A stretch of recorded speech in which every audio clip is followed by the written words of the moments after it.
Happy New Year, Steve. Happy New Year, Dr. Gladden. How were your holidays? The holidays were amazing. Yeah, some really sweet family time, some good downtime, quite honestly, which I needed pretty badly.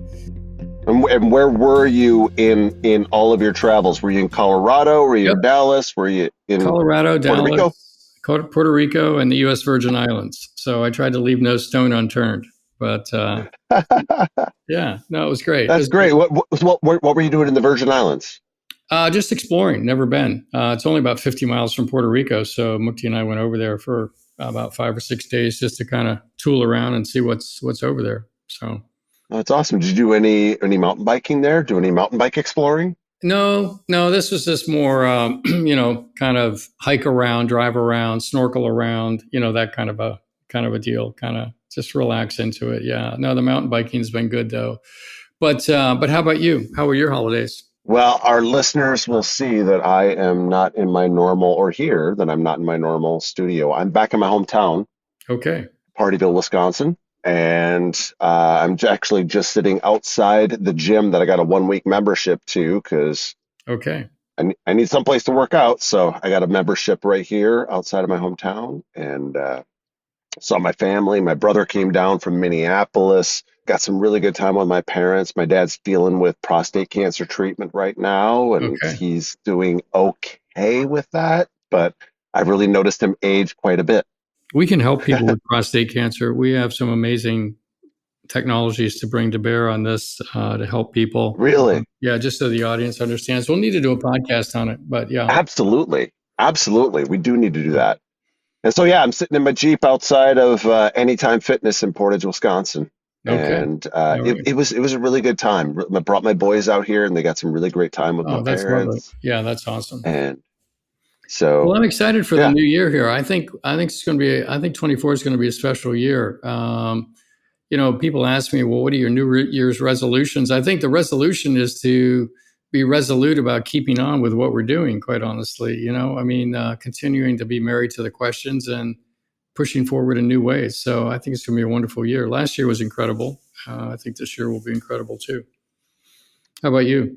I am really leaning into pushing into my passions, really pushing in through my passions.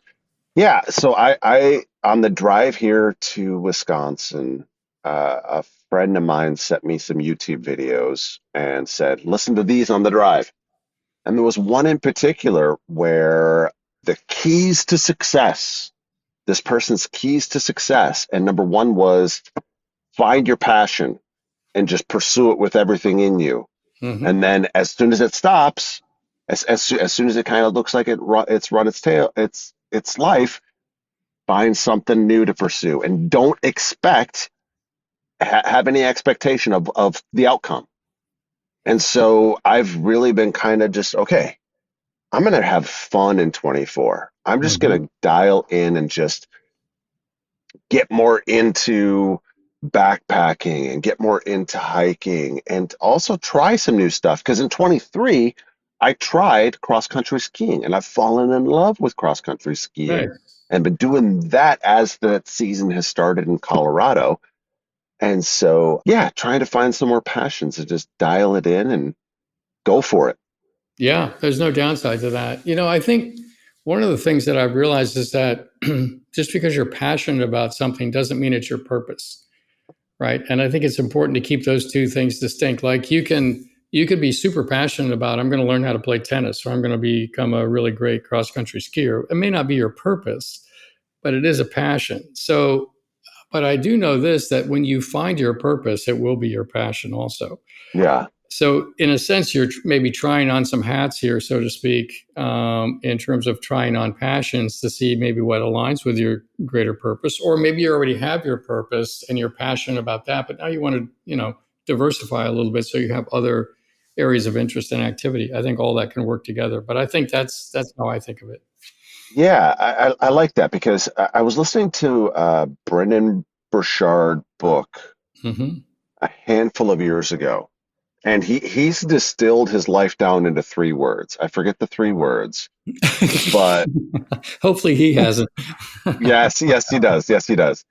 And I started thinking about that, and I came up with 3 words for me: create, connect, and grow. And I've translated this over to my business, Right Turn Yeah. Media, where I love creating and I love helping people to Yeah. create. I love to connect.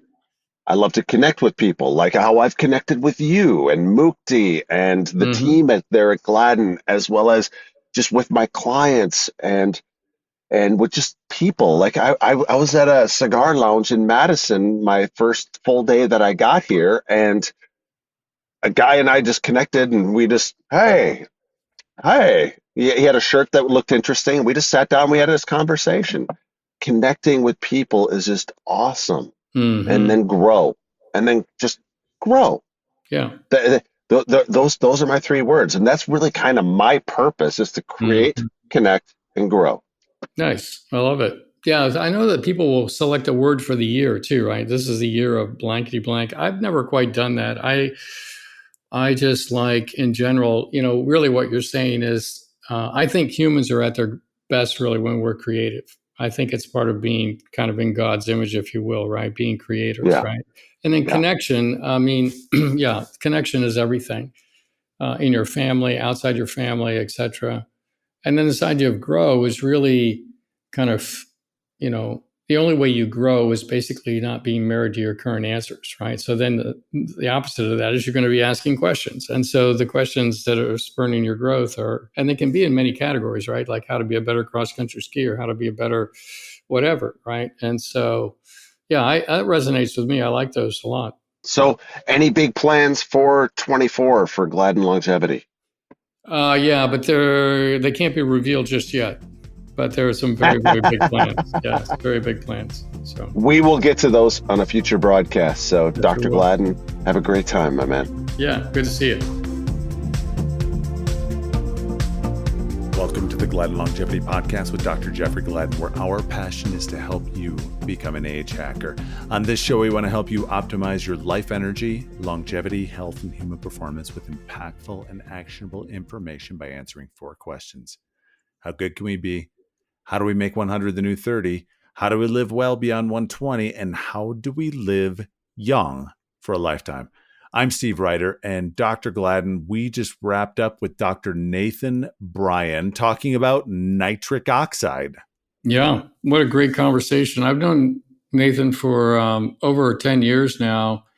This guy is a genius, really. I think the audience is going to be so impressed the way he's taken a complex topic, unraveled the knot, made it simple, made it actionable, and the impact for sexual performance, for cardiovascular health and performance, for brain performance, for stem cell performance, for longevity, mitochondrial performance, etc. It's going to blow your mind how this all fits together. I think you're going to really love this podcast. I'm still shocked at how mouthwash affects our nitric oxide production, how radically it affects it. Yeah. And all the downstream effects that Dr. Nathan talked about in terms of, how it affects exercise and all of just mouthwash. Yeah. If you want to find out what's going on with mouthwash and the way it can interrupt a very, very fundamental system in your body, you'll want to pay attention to this podcast. It's super interesting. And for listeners that are interested in Dr. Bryan's nitric oxide supplements, you can use the promo code Gladden10 when you visit his website, n101.com. That's Gladden10 for 10% off your order. And for those of you listeners that are brand new to this podcast, we want to say thank you. We hope you find this information very valuable. And if you really like what you hear, make sure that you click subscribe in your podcast app.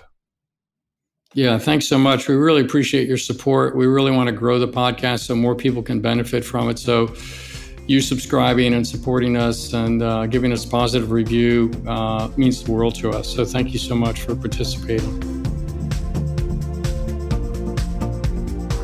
Welcome, everybody, to this edition of the Gladden Longevity Podcast. I'm your host, Dr. Jeffrey Gladden, and I'm here with my compatriot in arms, Steve Ryder.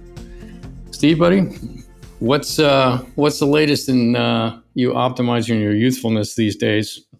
I rediscovered a cardio workout that I came out at the end dripping with sweat, had the most fun, and I can't believe I haven't done it in 15 years. No, wait a minute. Is this sexual activity? Or no, it's not sexual activity. Okay. No. It's cardio. All right. Well, what was it then? It was that much fun. What was it? So I went to the Bad Religion show at the Mission Ballroom in Denver, and I joined the Circle Pit. So I did some moshing, and it was unbelievable. I cannot believe it's been 15 years since I've entered a mosh pit, and it was so good. Yeah. My only regret is that I didn't wear a different Apple Watch band because it kept kind of getting knocked off, and I didn't want to lose it and someone step on it. And so I just put it in my pocket because I wanted to track. I wanted to track, average heart rate, the amount of calories that I burned. It was, it was epic. How about you? What's the latest? Building cardio, really building cardio. I just did a VO2 max test and came out in an exceptional category for a 30 to 35-year-old, which is pretty good.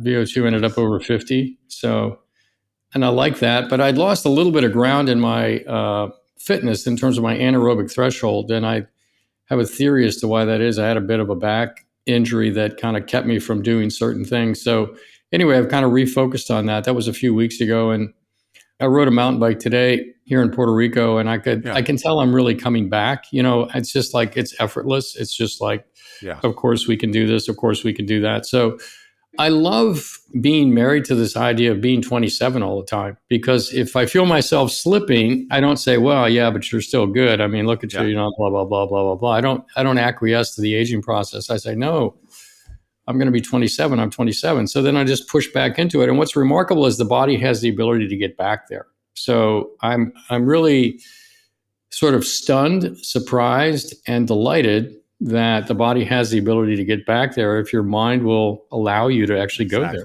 So very, very cool stuff. Well, speaking about sexual activity, we have with us today Dr. Nathan Bryan, who I don't know if he's going to talk to us about sexual activity at all, quite honestly, but I think he will. But the subject really ties to sexual activity. Yeah, no, it ties directly. So Gladden Longevity is going to launch a new program for men's sexual health. We're going to start marketing it. We really feel like we've cracked the code on being able to help people with erectile dysfunction. And the audience can give us some feedback on this title, but let me know what you guys think about it. The title for the program is going to be, How Hard Can It Be?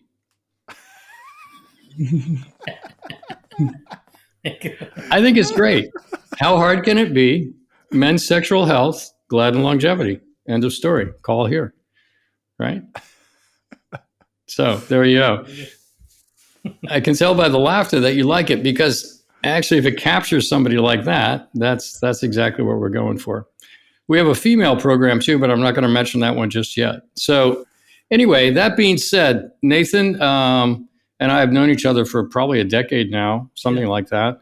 And he's a Ph.D. researcher that's worked in the area of nitric oxide, which is really the reason that we're talking about sexual function, athletic performance, brain performance. But he's going to talk to us about his work there and then actually push into the whole longevity space too. So Nathan, welcome to the Gladden Longevity Podcast. Well, thanks for having me. It's good to see you.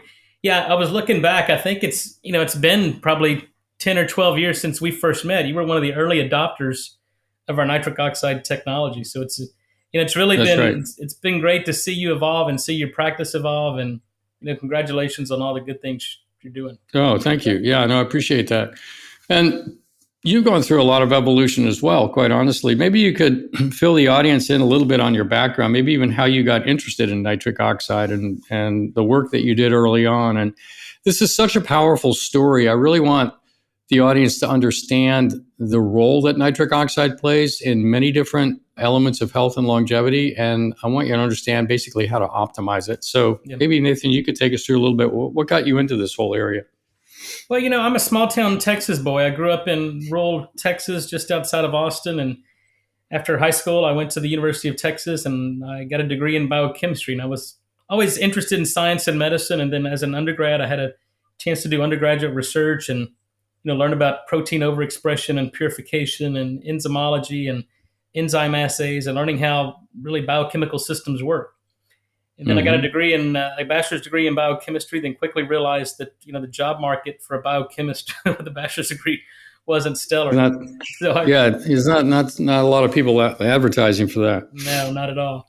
So I realized to accomplish what I wanted to do in life, I needed to further my education. So I enrolled at LSU School of Medicine in a Ph.D. program in molecular and cellular physiology. And, one of the first lectures that I heard was from Lou Ignarro. And this was, I believe, in 99 or 2000. And a Nobel Prize had just been awarded for the discovery of nitric oxide.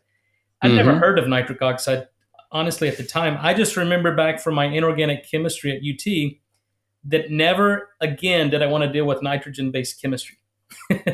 Okay. That was the nightmare of inorganic chemistry, because you got these 5 valence electrons, 8 different oxidation states, it's chemical reactivity, and go, if I can ever get past this class, I never want to deal with this again. But after that lecture, it was fascinating. We obviously, with the Nobel Prize being awarded, it was one of the most life-changing discoveries that really, and the definition of Nobel Prize, it has to be life-changing, that would impact mankind and medicine. And I had a chance Let me interrupt you for 1 second, because I'm just thinking the audience may be wondering, we're talking about nitric oxide. Is this the same as nitrous oxide? Is this what they get at the dentist? Just explain the difference for them, right? Yeah, they sound similar, but they're chemically and physiologically completely different. So nitrous oxide is the dental anesthetic, the laughing gas.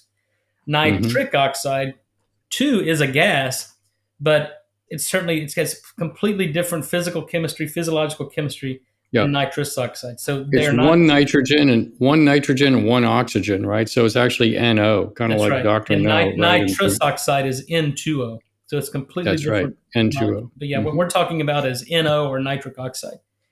And so going back to dinner that night with Lou Ignarro, I was, obviously a young student, was kind of enamored and starstruck with having dinner with a Nobel Prize winner. And, he basically was really honest. And so Nathan, he goes, we knew nitric oxide was important. He goes, but I'm kind of surprised a Nobel Prize had been awarded, because there's so much we don't know. We really don't understand all the production pathways in humans. We really don't understand all the clinical consequences of nitric oxide deficiency. And perhaps most importantly, nitric oxide is a gas, so we don't know how to safely and deliver physiological concentrations of gas that could recapitulate endogenous nitric oxide production and signaling. I go, whoa, well, so now... So tell the people, just for a second to interrupt you again, so the Nobel Prize is being awarded for nitric oxide, but why was it given? Because they demonstrated what about nitric oxide? Well, it was really the first demonstration of a gaseous signaling molecule. So the quote from the Nobel Prize committee was that signal transduction by a gas produced in one cell that could readily penetrate the cell membrane of another cell, thereby affecting cellular structure and function, or protein structure and function, was a completely new paradigm in cell signaling. So it went against this whole lock and key hypothesis or theory of normal cell signaling, hormone-based signaling. So nitric oxide is a gas, and once it's produced, it diffuses in all 3 dimensions. So what dictated the specificity, the selectivity of its targets? So that all had to be, elucidated over the past really 25 years. This year marks the 25th anniversary of the awarding of the Nobel Prize. And so the Nobel Prize was awarded for them identifying that there was a gaseous substance that actually was a signaling molecule in the body. That was really the basis of the Nobel Prize. That was the discovery of the production of nitric oxide, nothing more. These scientists were never credited with how to deliver nitric oxide gas. It was really for the signaling mechanisms in the cardiovascular system. That was the Nobel Prize. Right. Okay. Cool. And then at that time, during my PhD, I was tasked with, how do we develop methodologies or techniques where we could detect physiological concentrations of nitric oxide gas? And these are nanomolar or femtomolar concentrations. So, 10 to the 9, 10 to the minus 9, 10 to the minus 12 molar concentrations. So this molecule is extremely potent. You don't need a lot of it to elicit a physiological response. And so for the next year and a half, I developed a gas phase chemiluminescent assay that could detect nitric oxide at physiological concentrations. And really that provided us the tools that really no one else had. So, during my PhD, I think I published 3 or 4 first author papers. I finished my PhD in less than 2 years. And then I went on to Boston Medical Center and did a cardiology fellowship or cardiovascular fellowship 2-year postdoc. We were publishing 10, 12, 15 original scientific papers a year. And then I was recruited by one of the other guys who shared the Nobel Prize, Fred Murad, and that was my first faculty position as a professor of medicine at UT Medical School in Houston. So now, then for the next 10 years, we really just focused on enabling discoveries, figuring out ways to produce nitric oxide safely and effectively. And, fast forward 20 years now, we've developed the first and only solid dose form of nitric oxide gas. So the audience is probably wondering, okay, well, this is all fascinating and wonderful, but what's in it for me, right? So maybe you can explain to them why people want to pay attention to nitric oxide and why it's so important. Well, again, it's a signaling molecule, so it's just like any communication system. When cells lose the ability to communicate with one another, bad things happen. But nitric oxide is really a multifaceted molecule. It's recognized primarily as a vasodilator. So meaning that it's when it produces in the lining of the blood vessel, it dilates the blood vessels, it relaxes the smooth muscle. So now you can actually get increased blood flow and oxygenation and nutrient delivery to every organ, tissue, and cell in the body. But it's much more than that. In fact, it's what's responsible for the oxygen carrying capacity of the red blood cell, the hemoglobin in red blood cells. So without nitric oxide, oxygen will not come off the red cell. And that became very apparent over the past 3 years during COVID with the hypoxemia. But it's produced by our immune cells. It's how we kill off invading pathogens and viruses and bacteria. It's a neurotransmitter in the central nervous system. It's the most potent anti-inflammatory molecule in the human body. Let's break it down a little bit because it does have a myriad of functions. It's actually made in different ways in different tissues by different enzymes and has different functions in different tissues based on where it's being made. So let's talk about the cardiovascular system, since that was your fellowship and that's, my background's cardiovascular. We'll move into the other areas also, but so when you think about nitric oxide and you think about the problems related to cardiovascular disease, right? So we think about high blood pressure, we think about stiffening heart arteries, we think about plaque buildup, things like this. We think about the myocardium, or the heart muscle itself, whether or not it's able to pump blood effectively, whether the muscle is strong and has adequate oxygenation, right? So talk to us a little bit about how nitric oxide fits into, or the lack of nitric oxide perhaps fits into the development of these problems, and how nitric oxide optimization can mitigate or even reverse these problems. Well, let's talk about what nitric oxide does first, and then we'll talk about the consequences of lack of NO.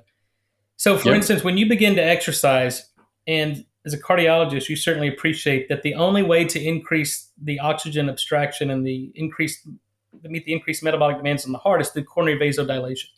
The heart already extracts almost 100% oxygen. So the only way to meet the increased metabolic demands is vasodilation. So when we begin to exercise, that causes shear stress. It activates the endothelium. The endothelium is functional, intact. It produces nitric oxide, causes vasodilation. And now you can increase perfusion of the heart and maintain some normal metabolic activity. Yeah, so you're bringing more blood flow to the heart. Since the heart's already extracting all the oxygen out of the blood that's there, the only way you can get more is to bring more blood. And when the nitric oxide dilates the artery, more blood's able to flow to the heart to feed it, so to speak. That's right. So, and then when nitric oxide is produced, it prevents the expression of what we call adhesion molecules. So adhesion molecules are what causes vascular inflammation, where the blood vessels become like Velcro. Immune cells stick, platelets stick, and a lot of bad things happen. You start to get, plaque deposition, plaque instability, and plaque rupture. So under normal healthy conditions, when we can make sufficient nitric oxide, we get sufficient perfusion through the coronary arteries, all blood vessels. At concentrations of that nitric oxide is normally produced, it's considered a positive ionotrope. And so, obviously, you know what that is. So a positive inotrope means that it increases contractility. It increases the heart's ability to contract, right? It's kind of like adrenaline would be a positive ionotrope, right? So your heart all of a sudden can pump more blood. That's right. So your heart's not only getting adequate blood flow, but it's improving the efficiency of unloading or pumping blood from the heart with each heartbeat. So that's under normal conditions. Now, the problem is in people that develop endothelial dysfunction or lack of nitric oxide, they no longer lose the ability to dilate the coronary arteries. You get expression of these adhesion molecules. So now you get plaque deposition, immune dysfunction, oxidative stress. Over time, you start to get plaque buildup. We call that stenosis, where there's decreased blood flow through the coronary arteries. And if not corrected, that's cardiovascular disease or coronary artery disease. So now you have smaller pipe trying to get more blood through a smaller pipe, which obviously leads to hypertension, which is number one risk factor for cardiovascular disease. And everything we know about cardiovascular disease can be related to the loss of nitric oxide production. That's the earliest event in the onset progression of disease. Yeah, it plays a central role in that process. It's not the only player in that process, but it plays a central role. Absolutely. And so let's talk about it. So from the standpoint of cardiovascular disease, so if you have high blood pressure and you're listening to this, one of the things to think about is, what are my nitric oxide levels like and how do I improve those? Or if you've had a heart attack, or you've had blockage in a heart artery or blockage in a leg artery for that matter, how do I improve blood flow by increasing nitric oxide and the health of my arteries? So just to put it in perspective, when people are in the hospital and they're having chest pain, they'll be given a nitroglycerin, right? And the nitroglycerin goes under the tongue, and the nitroglycerin, what does it do? How does it work? Well, it basically causes the artery to produce nitric oxide. And so it's the increase in nitric oxide that either increases blood flow down the obstructed artery or increases collateral flow around that through other arteries that are there to kind of pick up the slack. And one way or the other, the blood supply is increased to the heart muscle that's requesting it, and the pain goes away. So this is how nitroglycerin works. So what we're talking about here has a lot of basis in what's being used every single day in hospitals, right? Nitroglycerin, nitroprusside, which is another nitric oxide producer to lower blood pressure in situations when people have, 240 over 120 kind of blood pressures, things like that. So this physiology is played out every day in the hospital, but it's also played out every day in our normal lives. So just so that people understand that. Yeah. Now, it's a good point. It was really, people use nitroglycerin for the past 150, 170 years. But prior to the 1970s, physicians didn't know how it worked. They just knew it worked. So they continued to use it. And it was really Fred Murad who discovered that the mechanism of action of nitroglycerin in eliciting vasodilation and relieving the ischemic pain of angina was due to, to the release of nitric oxide. So very important story. And in fact, that's one of the reasons he won the Nobel Prize. Right. But yeah, I think. So talk to us a little bit about, so we get it with cardiovascular health. Let's talk a little bit about sexual function since we started the podcast on that note. So when someone's going to have sexual arousal, male or female, the parasympathetic nervous system is activated, right? Which is kind of relaxation. You can't have an erection if you're tense, right? So relaxation.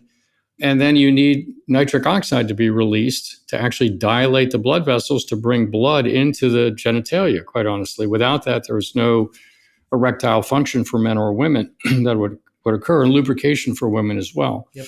The whole story of Viagra I always find to be an interesting one because, Viagra was basically developed as an antihypertensive or being tried as an antihypertensive. And I guess it worked kind of so-so, but the guys they were testing back in the 60s had a strange side effect, right? And so a new therapeutic was born for erectile dysfunction. Maybe you can talk us through a little bit how Viagra works in terms of nitric oxide and how boosting nitric oxide production works and how that all fits together. Sure. Well, if we talk about, sexual function in general, and look, unfortunately, most of the messaging in pharma developing is in men with ED. But even though the anatomy is a little bit different in men and women, the underlying physiology is exactly the same. So to get an erection, whether it's a penile erection or a clitoral erection, you have to have an increase in volume or engorgement. And that occurs from the dilation of the blood vessels of the sex organs from the production of nitric oxide. If the blood cells and the non-adrenergic, non-cholinergic nerve endings that innervate the sex organs can't make nitric oxide, then you don't get dilation, you don't get engorgement. And that's the root cause, or mechanistically, what causes erectile dysfunction.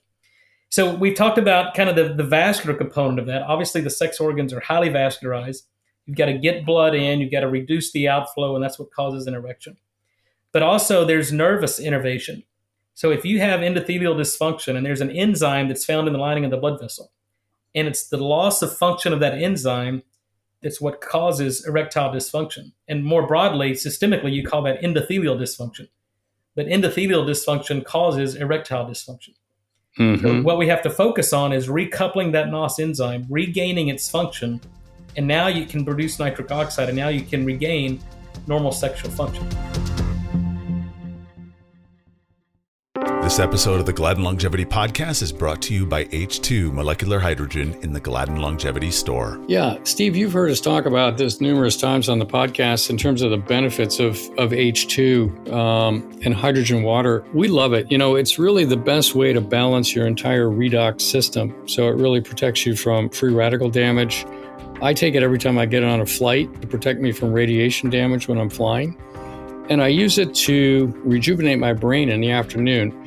You know, there's really two kinds of exercise. There's physical exercise, and taking H2 before or after that works great. But also there's mental exercise. And I find that the H2 will bring your brain back when you're tired in the afternoon. So I think it's like the perfect thing for longevity and for performance, quite honestly.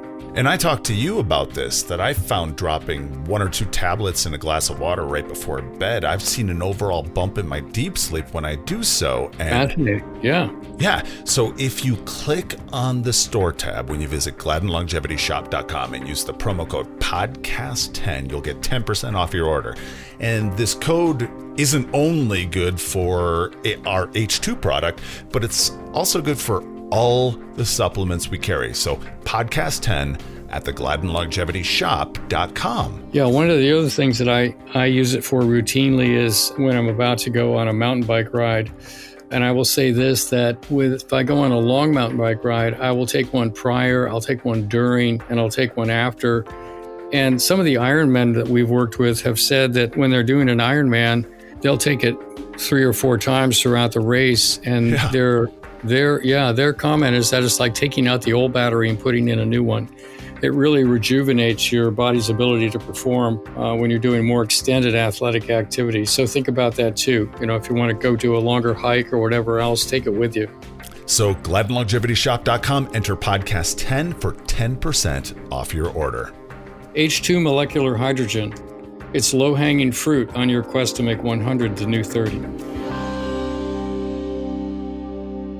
So let's talk about endothelium for a second. Let's just talk about endothelium because I'm not sure everybody understands what that is. So one way to think about it is if you think of an artery, kind of like you would your garden hose, it's got an outer lining, right? That's kind of tough. That's the adventitia. Then it's got a central softer core that would actually correlate to the muscular part of the artery, which is called the media, which allows it to dilate or contract or constrict rather. And then the inner lining, the innermost lining, which is, in a hose is kind of a low friction surface to allow water to flow through without any friction.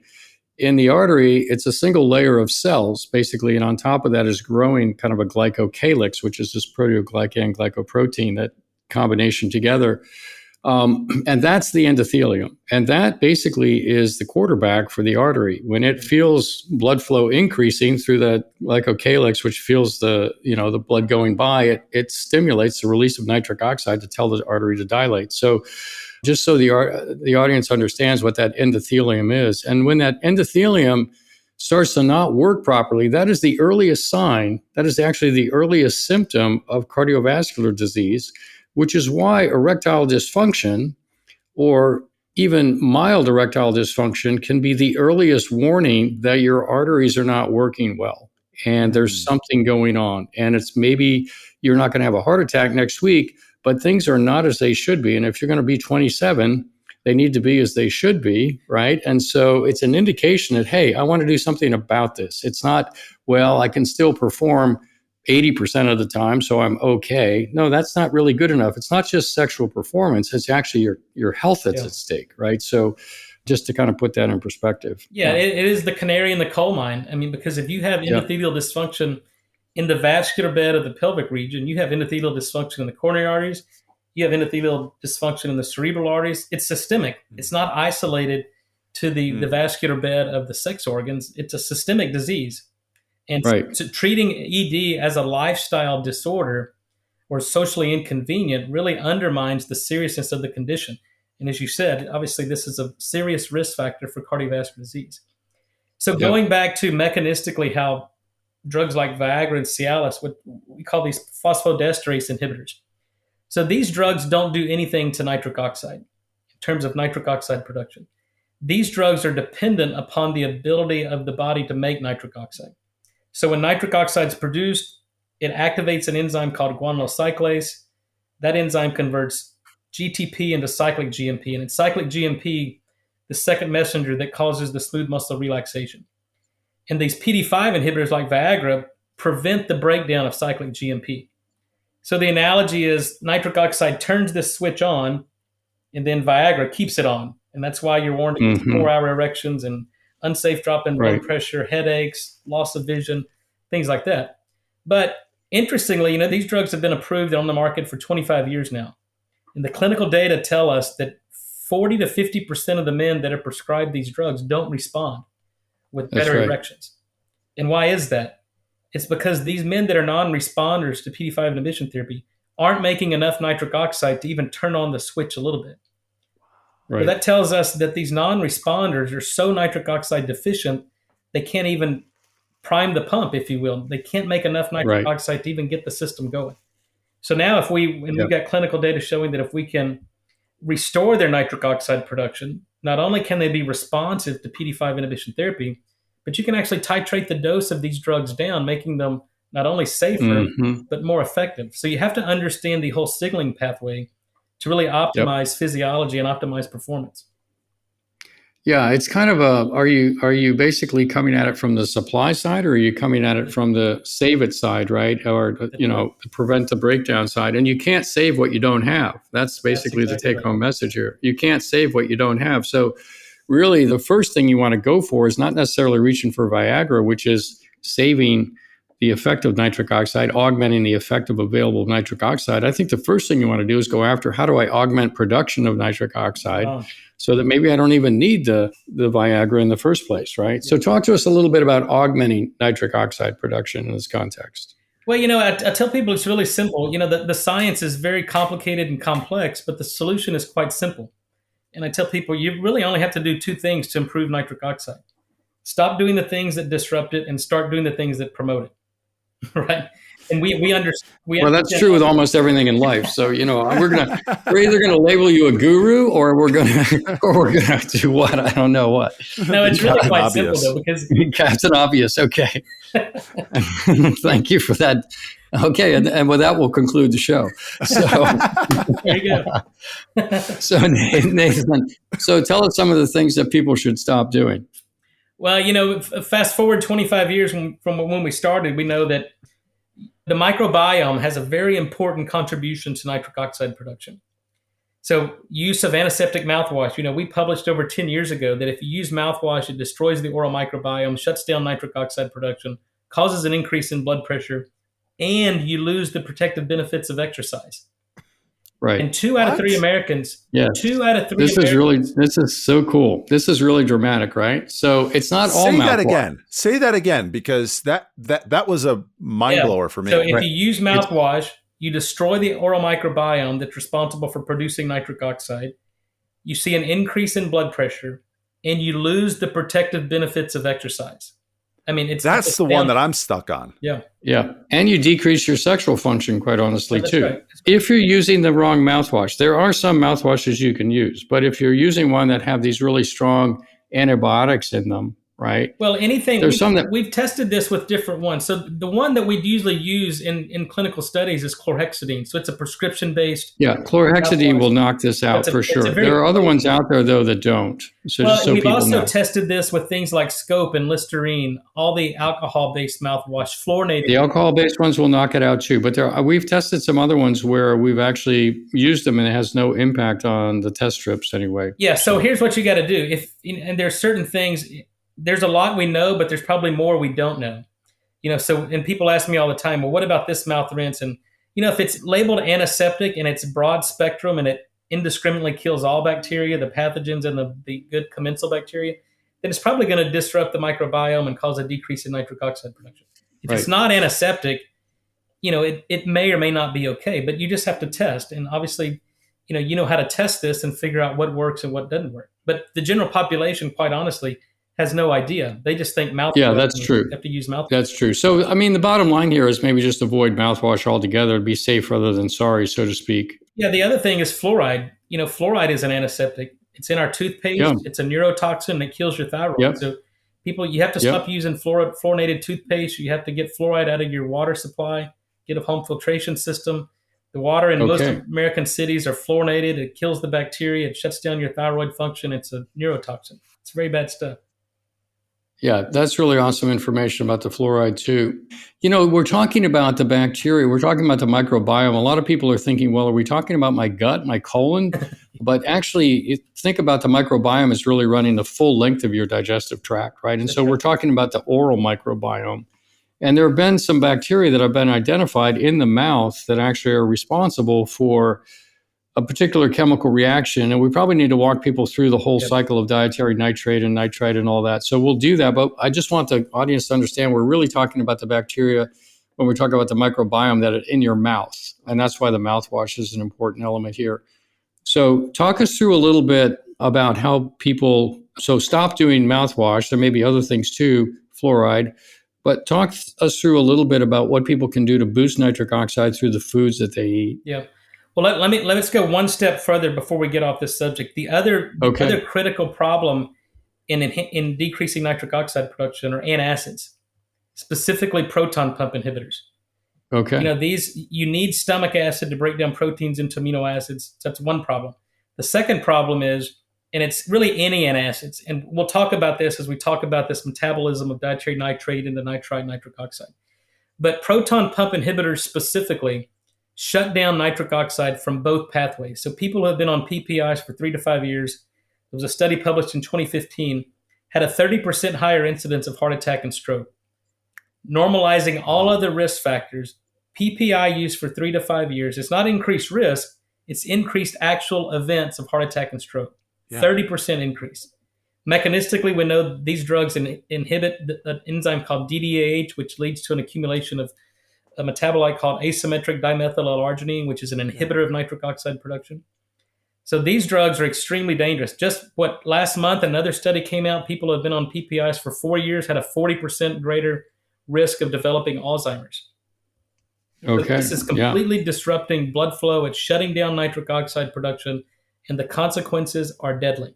So you have to get off PPIs, and you have to wean patients off of antacids. Okay. Anything else you want to bring out about things people should stop doing? Those are the big ones. It's mouthwash, fluoride, and antacids. Those are the big ones. Okay. Nice. If somebody were to use Tums, that's not going to be a problem for them. It's the PPIs in particular that you're talking about. It's the H2 antagonist. Anything that's suppressing hydrochloric acid production by the pyloric cells is bad news. Right. Anything like sodium bicarb or Tums that's kind of acting as a buffering capacity is completely different. Right. Got it. So H2 blockers like Zantac or something like that is what we're talking about. They're not as dangerous as the PPIs in terms of the effect on shutting down total body nitric oxide production, but they're still decreasing the production of nitric oxide. What are some of the brand names of those PPIs? Omeprazole, Prilosec, Prevacid, Pantoprazole, anything that ends in ozol is a PPI. Yep. So now tell us a little bit about the dietary things that people can do to actually boost nitric oxide. Yeah. So now if you can stop mouthwash, get rid of fluoride, and stop using antacids, now you have to optimize the production systems in the human body. And that's kind of been our contribution over the past 25 years is how does the human body make nitric oxide? And how do we optimize those systems? So we've talked about this enzyme in the lining of the blood vessels and neurons and in our immune cells. We have to couple that enzyme, make sure it's functional. Then we can activate it, stimulate it, and produce nitric oxide. The other kind of really fascinating pathway is from the diet. So this explains the mechanism of action of a vegetarian diet, a plant-based diet, the Japanese diet, dietary approaches to stop hypertension. So there's a molecule found primarily in green leafy vegetables, and it's called nitrate. It's not like an organic nitrate, nitroglycerin, but it's called inorganic nitrate. It's NO3 minus. And this is part of the atmospheric nitrogen cycle. So when we grow vegetables in the soil will accumulate nitrogen in the form of nitrate. The plants or the vegetables will assimilate nitrate and assimilate other nutrients. So when we consume these vegetables, the nitrate is taken up in our gut. It's actively absorbed across the duodenum, and then it's put in our salivary glands. And we've known this since 1978, but nobody knew why. Now, after we eat, a plant-based diet or a salad or spinach or something like that, 90 minutes after we consume that, we start secreting nitrate in our salivary glands. And now for the next 6, 8, 10 hours, we're secreting nitrate. They're nitrate-reducing bacteria that live in the crypts of the tongue that reduce, metabolize, what we call reduction, 2-electron reduction, nitrate to nitrite. And this is very important because humans do not have a functional nitrate reductase. So nitrate is inert in humans. So we're 100% dependent on the oral bacteria to metabolize this inert enzyme or molecule to where the human body can utilize it to make nitric oxide. So this is a true commensal relationship here. Absolutely. You've got the bacteria that are living in your mouth and actually thriving there because of you. But then they're doing you a big, massive good service to keep your arteries healthy, right? So this is the reason you don't want to blow them up with mouthwash, right? Well, it goes back to this whole oral systemic link. For 50 years, we've known that people with poor oral hygiene have higher incidence of heart attack, stroke, cardiovascular disease. And people thought it was due to the pathogens because, as you know, in autopsy, or if you do a biopsy of a clot, you can actually find and culture bacteria.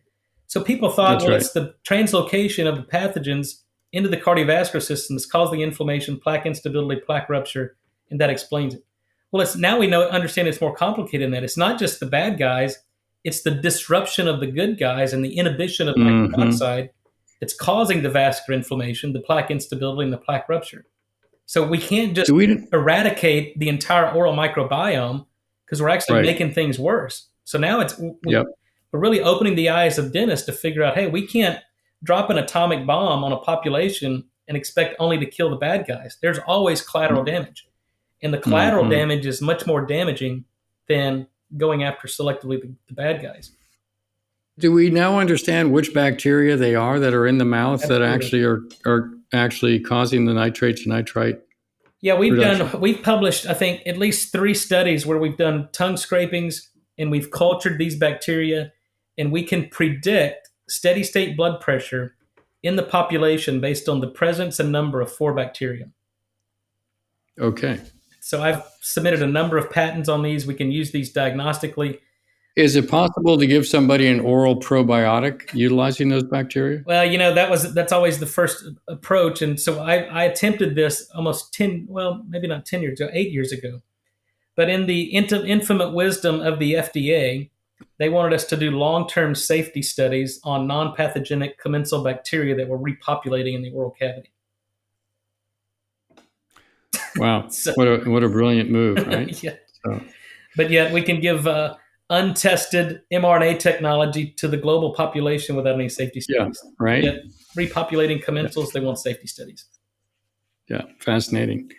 So if you're listening to this, then this dietary nitrate. Now let's go into foods that are rich in dietary nitrate. This is kind of interesting for people to understand because not all foods are created equally, and some very healthy vegetables, let's say, don't really have that much nitrate in them, and some have quite a bit. So do you want to walk us through that a little bit? Well, if we look speaking generally, if the darker the green leafy vegetable, typically the higher the nitrate content. But we did a nationwide survey back in 2015 when we published this, because the whole question was, we know how much nitrate you need in one serving to fuel this pathway to normalize your blood pressure. So the next question was, well, how much spinach or broccoli or lettuce or celery would I need to eat to consume enough nitrate to manage my blood pressure? So we went to New York, went to Raleigh, Chicago, Dallas, and Los Angeles, really all over the U.S. And we just went to a retail grocer. We bought a number of different vegetables off the shelf. We brought it back to my lab. We did some extractions. We did HPLC analysis of nitrate and nitrite.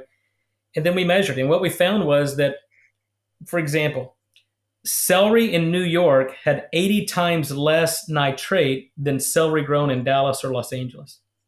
Huh.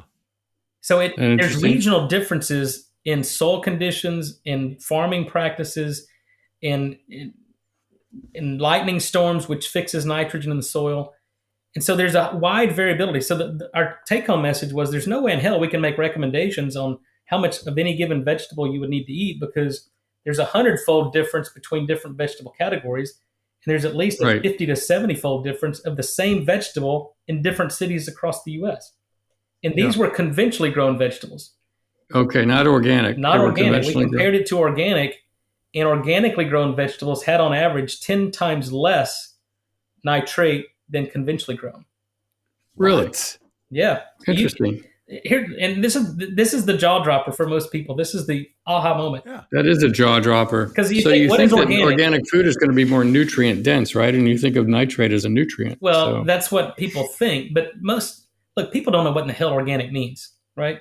right. Honestly, it's a buzzword. People, organic. Of course, I'm going to eat organic. What is organic? People don't know.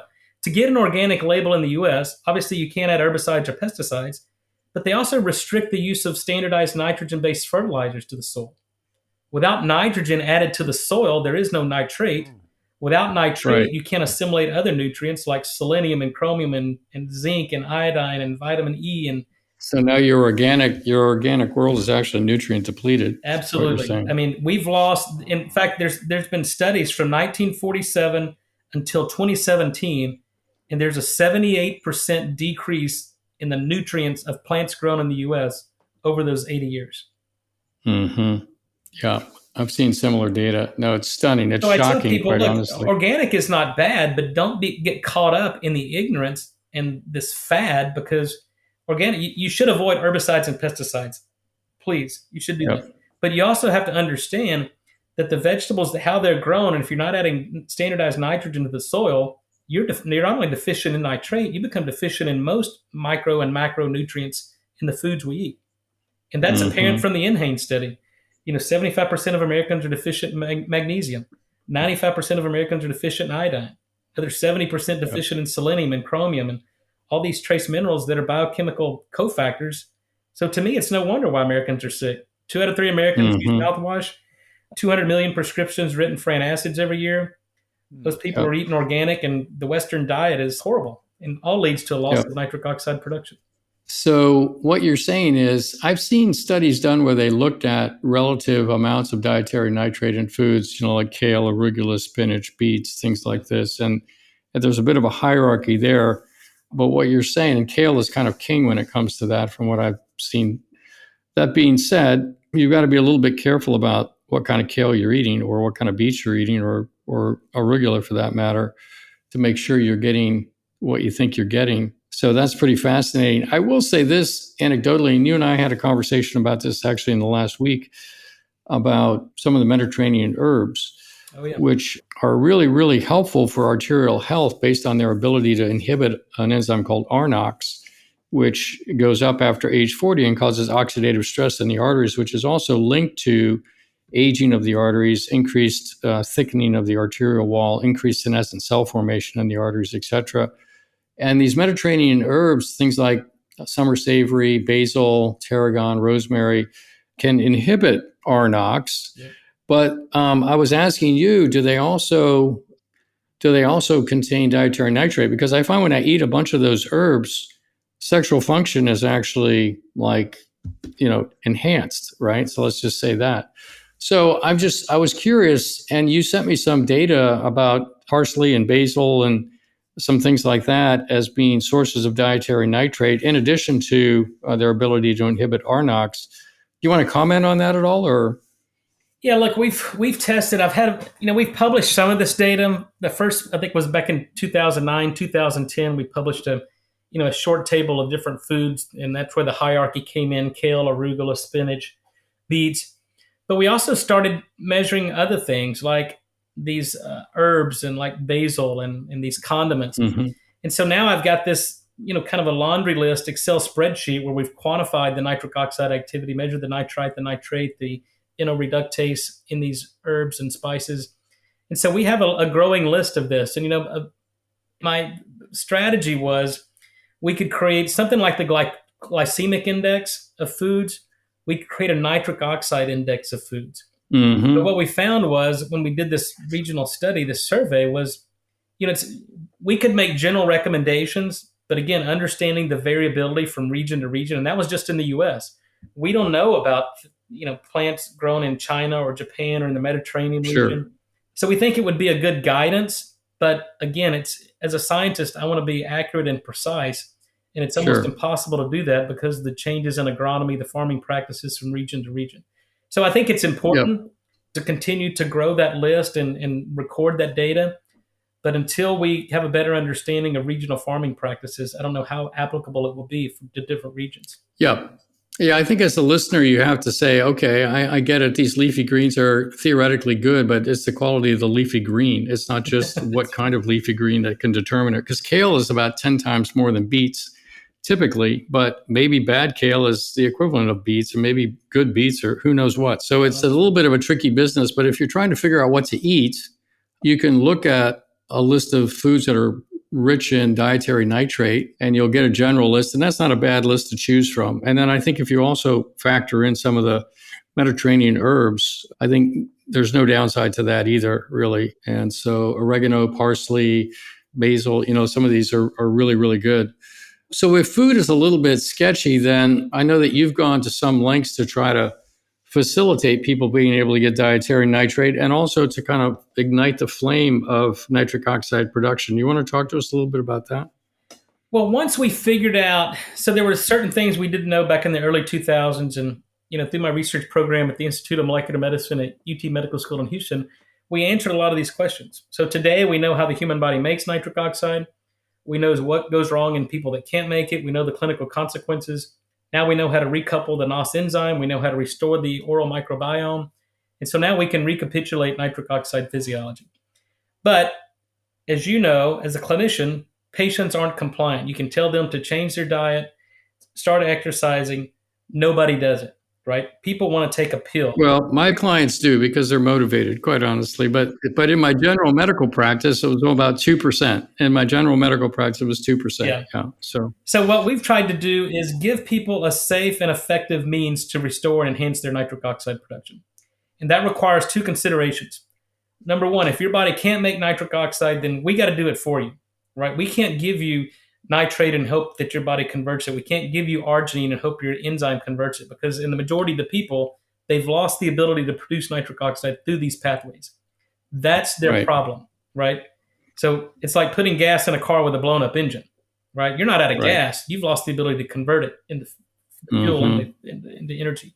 So same thing with nitric oxide. So what I did is, once we knew how to make nitric oxide, I think I mentioned before, we created a solid dose form of nitric oxide gas. And this is an orally disintegrating tablet. And I specifically designed this to have a specific resident time in the mouth. So you put this lozenge in your mouth. It'll take 5 to 6 minutes to completely dissolve. But over that 5 to 6 minutes, we have very controlled pharmacokinetics and nitric oxide release. We deliver a specific amount of nitric oxide over a specific amount of time. We can see dilation of the carotid arteries within about 12 seconds. So we're releasing nitric oxide. It's vasoactive. We can normalize blood pressure in people with high blood pressure. We can improve sexual function. We can improve exercise performance. So everything that nitric oxide is known to do, we deliver that in the oral cavity that's vasoactive. And it's the only solid dose. Let me ask you a quick question. If you're delivering that, is this in any way priming the pump for the individual to kind of be able to make their own, or is this just kind of bypassing their inability to make it? Well, it does. This is the first consideration. So now the second was that we wanted to get to the root cause of why they can't make nitric oxide. So we had to recouple the NOS enzyme, and we understand the rate limiting step in NOS uncoupling. And so there's what's called, and you understand this, maybe your listeners don't, but there's a certain electrical potential, a redox potential, that will prevent the abstraction of an electron from a biomolecule. So we understand what that electrical potential is in the NOS enzyme. So we basically protect that that electron or that oxidation of that. So now we recouple the NOS enzyme and we improve the body. So how do you recouple it? How do you're not putting electrodes on somebody's ears? So what are you actually doing? Well, the rate limiting step in NOS uncoupling is oxidation of tetrahydrobiopterin. And so if you look at the redox potential of BH4, of what that electrical potential is to take an electron from that biomolecule, we have to restore that electrical potential. And it's really some complex physical chemistry, but we've understood how to do it now for a number of years, and we put that in the lozenge technology. Okay, so the lozenge is not only delivering nitric oxide, but it's also, let's say, reactivating the body's ability to make nitric oxide. We're restoring endogenous production of NO. And look, that's a very important concept, because you know this, and the reason you can't use drugs like nitroglycerin chronically is because patients develop tolerance. And it's very similar to testosterone. If you give testosterone, it shuts down endogenous production, right? I didn't want to do that. It's a very good financial model, but it's a very poor physiological model, right? So what I wanted to do is if your body can't make nitric oxide, we got to do it for you. But I'm a physiologist and biochemist by training. I wanted to recouple the NOS enzyme and lead to this concept of restorative physiology. So now let the body do what it's designed to do. Let's restore the body's ability to make nitric oxide. I don't want to develop tolerance. In fact, I want to enhance nitric oxide. So theoretically, you would need less and less of my product technology over time if we lived in a perfect world where we weren't exposed to environmental toxicants and a Western diet and things like that.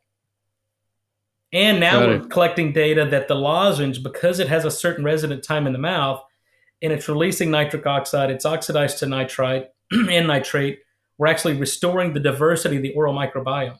So now we're restoring the oral flora, allowing the body, this enterosalivary circuit, to start working. So the lozenge is kind of a three-pronged warhead here. Absolutely. It's making nitric oxide, restoring the ability to make nitric oxide, and repopulating the oral microbiome. Is that what I'm hearing? That's right. Okay.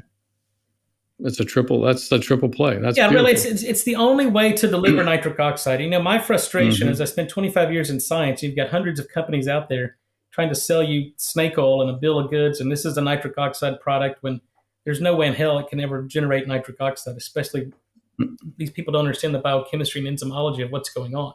Right. But they can say the same thing that I say, right? So the only way to deliver nitric oxide gas is through our orally disintegrating tablet. I've made a fermented beet powder that you can put in solution. It generates nitric oxide gas as soon as it hits solution. But you can't get nitric oxide in a capsule. You damn sure can't get nitric oxide in a gummy or a chew. In fact, that's probably the worst thing you can do to destroy the microbiome, increase your sugar intake, and cause cavities. Those are my frustrations. But, we just have to do a better job of educating and conveying real science. And I think that's why it's important. So what's the name of your product, just so people know? Well, we make our branded product is called N101. It's by my company called Pneumo Nitric Oxide, but it's 1N1O as in oxygen.com, N101.com. Okay, so 1N1O as in there's one nitrogen and one oxygen in nitric oxide. Yeah, it's not zero. So it's not N10. It's N1O. Yeah, it's 1O, letter O. Yeah. Okay, nice. And the other thing with the beets, you brought up beets. Beets have been a hero vegetable for the past 10 years, and I've tested every beet product on the market. 99% of the beet products out there are what we call dead beets. They don't have any nitric oxide activity. Dead beets. All right, there you go. No nitrate, no nitric oxide. The only thing they do is turn your pee and your poop pink and cause a lot of anxiety. Okay. Well, if anybody needs more anxiety, then that would be the thing to do. That's right. Anybody a little low on anxiety out there. So do you have a solution for dietary nitrate? Well, no. I just tell people, look, a balanced You don't diet, have a product per se, is what was really the question. Apart from eating, the foods that we talked about. Well, the beet product, here's what we do differently in the beets. Beets are inherently enriched in nitrate, especially the beets that we source. So here's what we do with our beet product called NO Beets. It contains a lot of nitrate, but we pre-convert the nitrate. So we ferment these beets. So we convert the nitrate to nitrite. So now we're not relying on the oral bacteria, because then 70% of the people wouldn't get an effect from our products. And I'm not interested in providing a product that works in 25% of the population. So we pre-convert it. If your body can't do it, we do it for you. Now, when you put this beet powder in solution, we throw some electron donors in there, and now it starts generating nitric oxide gas. So this beet, you put it in water, stir it up, and you have to take it as a shot, because as soon as it hits solution, we're generating NO gas. So as soon as you consume it, we generate NO gas, we improve athletic performance, we improve mitochondrial biogenesis, mitochondrial efficiency, and that's an incredible product. Yeah. No, that sounds great. Now, people are hearing the word nitrite, and I know that people are thinking, well, aren't nitrites bad for us? Isn't that associated with stomach cancer and whatever else? And don't, cured meats and deli foods have a lot of preservatives in them that are nitrates. Talk us through a little bit about how people should think about that in relationship to what we're talking about. Well, this may be surprising to your audience, but the media is not always honest with us in the messages they give. Oh, really? What? No. What? So there's been, there's these myths that have been perpetuated in science and medicine for hundreds of years. One of those is that nitrite and nitrate cause cancer. And in 2001, the National Toxicology Program did a multi-dose escalation, multi-year study to answer that question. And the results of that were published in 2001. There was no evidence whatsoever of carcinogenicity by nitrate or nitrite in rats or mice, female or male. And in fact, in some doses, it was anti-cancer. It protected from cancer. So then if you look at nutritional epidemiology, if nitrate caused cancer, vegetarians would have 10 times higher rates of cancer than meat eaters. Yeah. In fact, we know but they don't. They have lower risks. Because 85% of the nitrate and nitrite that comes from the diet comes from vegetables. Only 5% comes from cured and processed meats. The other 10% comes from swallowing your own saliva. Yeah. Okay. So if you're saying listening, spam is okay. If you like it. Yeah. Only if you're in Hawaii. Yeah. Yeah. So really, if you're listening to this, then I think eating foods, selecting foods that are rich in dietary nitrate, looking at the N1O1 products in terms of. And in fact, this was such an important beets. topic. This is a book I edited with Joe Lascalzo, who's chair of medicine at Harvard several years ago. But this basically tells the story of nitrite and nitrate and kind of the really 100-year or probably 50-year history on its metabolism and kind of the change in perception and the evolution of science. It's called advancement. Beautiful. Is there anybody that shouldn't be increasing nitric oxide? Let me just ask you that. Well, dose dictates poison. Every molecule has a toxic effect, and the only toxicity of nitric oxide is low blood pressure and methemoglobinemia. So it's just like anything, is a U-shaped curve, right? Too little nitric oxide is bad. Too much nitric oxide can be bad. But what we do is completely physiological in nature. We know how much nitric oxide a normal, healthy human being makes, and we basically give that back. So just to let the audience know, somebody that's in sepsis, maybe you've heard about somebody that has an overwhelming bacterial infection and their blood pressure just drops through the floor. What they're suffering from is excess nitric oxide production. Well, that's what they thought. Let me tell you that. Well, that's what they thought. Well, I was seeing studies where they've used methylene blue to actually block nitric oxide production in sepsis patients and increase blood pressure. So it may be a contributing factor. There may be more there. That was always the concern, that the end organ failure and death in septic patients was due to an overproduction of nitric oxide by our immune cells, systemic vasodilation, loss of perfusion pressure, and end organ damage and death. So in the late 90s, they did clinical studies at NIH and at University of Pitt Medical School where they gave a specific NOS inhibitor to try to inhibit nitric oxide production in septic patients. This was an inpatient study and looking at death as an endpoint. Double-blind, placebo-controlled study. The patients who got the NOS inhibitor had higher mortality. Interesting. So that told us there's something else going on. And in physiological systems, it's never a simple molecule. It's never a single thing. Yeah, there's a lot of different things going on at once. But what it told us was that nitric oxide is not causing the end organ failure. In fact, it's the analogy I like to use is like cops always show up at a crime scene, right? Or we hope they do. But just because the cop is there doesn't mean the cop caused the crime, right? Nitric oxide is trying to do something protective. So it's always there in pathology, but it doesn't necessarily mean that it's causing the pathology. Gotcha. And that's a misinterpretation of a lot of literature out there. It's a misinterpretation of data. Are you familiar with methylene blue blocking nitric oxide production? We've used methylene blue as a pharmacological agent in the research lab for the past 20 years because it oxidizes soluble guanylate cyclase, the primary target of nitric oxide, and inhibits cyclic GMP-dependent nitric oxide signaling. Yeah. It blocks nitric oxide production is what you're saying. Well, it blocks nitric oxide. Or the effects of nitric oxide. Yeah. So it would make, so the same pathway that Viagra works. So if you use methylene blue, Viagra cannot and will not work because you basically oxidize the enzyme that makes cyclic GMP. Okay. So I warn people about methylene blue. There's this big fad. It's I do like too. The new organic. We're not huge fans of methylene blue. A lot of people out there saying, well, you'll increase my ATP production, all this kind of stuff. I'm like, you know what? I like nitric oxide pretty well. Right. I've got a fair amount of ATP. I think I'm going to skip the blue mouth. Yeah. And people have to be careful. So let's finish up by talking a little bit about longevity because we were both speaking at RadFest about a month ago. And in your talk there, you were talking about some of the nitric oxide benefits in terms of longevity. You want to just walk us through some of those things? Yeah, we've tried to take our understanding of nitric oxide from kind of subcellular organelle production into kind of tissue systems, organ systems, and then whole body physiology. And so what we look at in terms of longevity, there are three kind of main tenets that people have objective measures of. There's the telomere length, there's the number and the function of the mitochondria, and then there's our own stem cell function, our resident stem cells. So when you look at, we'll take this, there's three of them: telomeres, mitochondria, and stem cells. Telomeres are the ends of the chromosomes that with each cellular replication, if the telomerase enzyme isn't active and functional, then you get shortening of telomeres. Shortening of telomeres is shorter lifespan. If you can prevent telomere shortening, you can extend lifespan or longevity. But it's nitric oxide that actually controls not only the nuclear expression of the telomerase enzyme, but nitric oxide controls the function of the telomerase enzyme. So if you have endothelial dysfunction and your body can't make nitric oxide, you have less telomerase enzyme that's produced or expressed in the nucleus, then what is produced isn't as functional. So then you develop shorter telomeres, shorter lifespan. That was a fascinating, That is fascinating. This goes back to the late 90s, early 2000s. And then the other is mitochondria. The mitochondria are what produce ATP or cellular energy. And it's nitric oxide that controls mitochondrial biogenesis.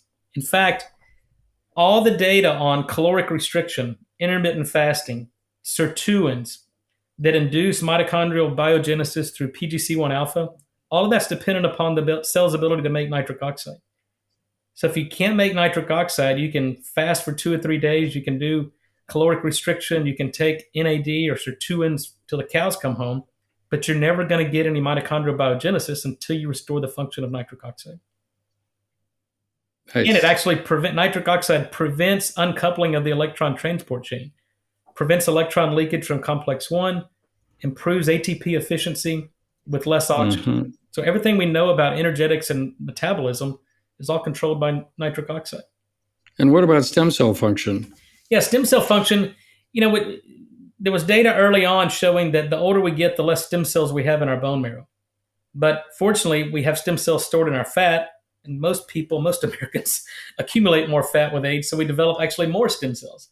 So the issue is not that we run out of stem cells. The issue is the stem cells never get the signal to mobilize and differentiate, because that signal for our own stem cells to mobilize and differentiate is nitric oxide. So this study was done in 2006. If you knock out the eNOS enzyme in mice, they don't have less numbers of stem cells. They just don't mobilize the stem cells. Okay. So if you have endothelial dysfunction, you can't make nitric oxide. Your stem cells don't mobilize, and so you don't repair, you don't heal, you don't replace dysfunctional tissues. Cells become senescent, and you don't replace them. So if we improve nitric oxide, we mobilize our own stem cells. They repair and replace. And it's basically the basis of regenerative medicine.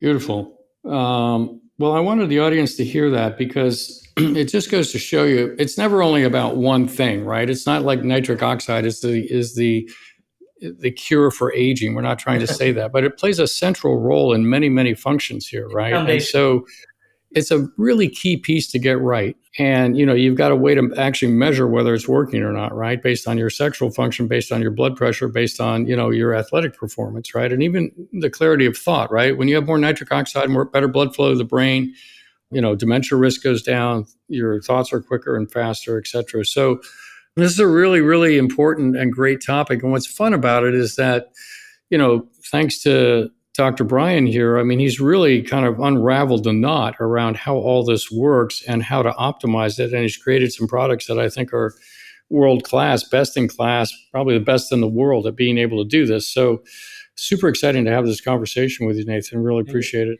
Well, it's really enlightening and encouraging to me to have a clinical cardiologist be able to grasp this concept, because cardiologists for us, early on, we thought, well, these people are going to adopt everything because certainly they know about nitric oxide. But most clinical cardiologists are so resistant to what we're doing. They either don't grasp the concept or it's outside kind of their scope of practice. So I call it being married to their answers. Yeah.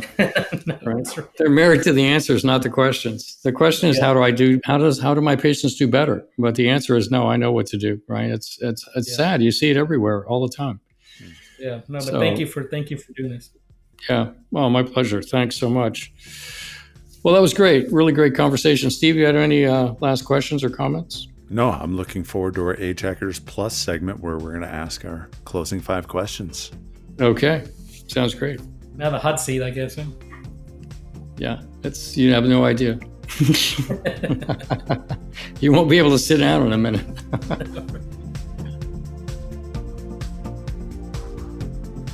Thank you for listening to this week's episode of the Gladden Longevity Podcast. If you would like more information on what we've discussed or other topics, please reference the show notes or go to GladdenLongevityPodcast.com.